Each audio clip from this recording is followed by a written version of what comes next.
Good evening, Whalers fans. I'm here coming at you live from the Danbury Whalers hockey room. I'm here with number 33, Tony Pisano, coming out of tonight's game as the star.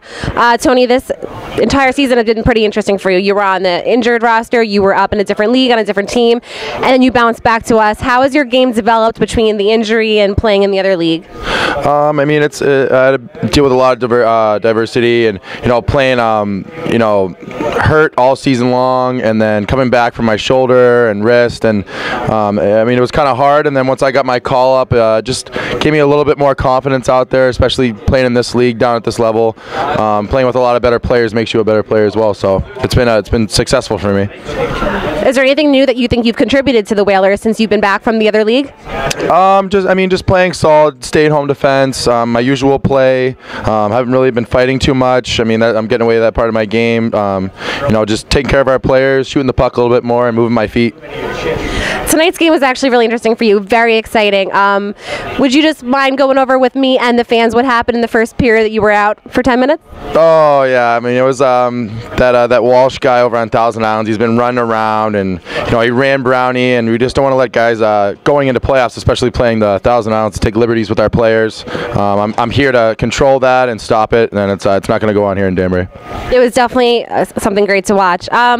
We were all very excited watching you. You're one of those players everyone likes watching. People gravitate towards you. You got us excited. Was there anything different that you did today to prepare for tonight's game? Yeah, but that's classified. I'm going to keep that to myself, and I'm going to keep doing that. I'm pretty superstitious, so we're gonna keep it going. All right, maybe I'll find out what that is after the camera's off, guys.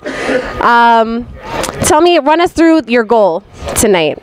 Game-winning goal. Please just walk us through it. It got the crowd hyped, got us all hyped, so just walk us through it. It started out with us breaking out the puck. Phil Corn, he was grinding down low. He gave me the first pass, and then Vonarchuk grinded again after another shot. Just guys keeping their head up, making good plays, and just going to the net.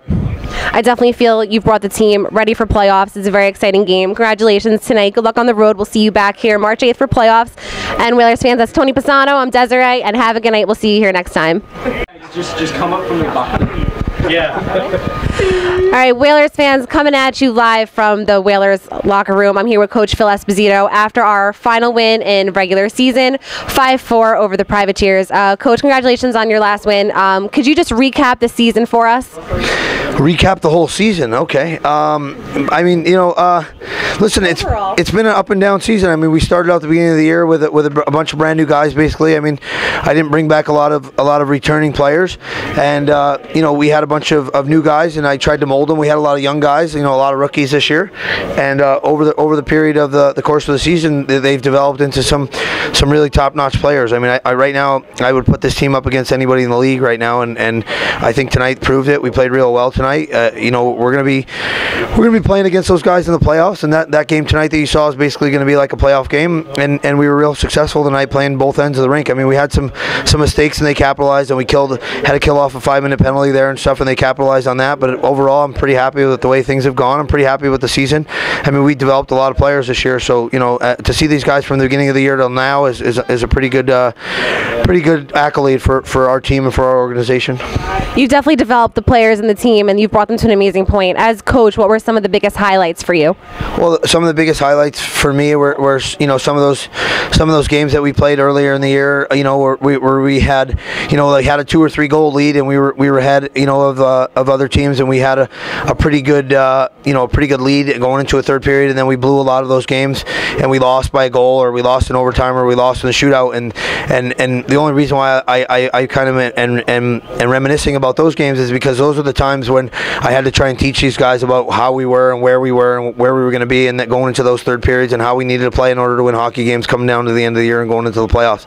And now I think we've taught those guys that. I mean, we had a lead going into the third period tonight, and we were able to play 20 minutes in the third period and protect the lead. So that's basically what my goal was during the year, and now I think we're there. Absolutely agree.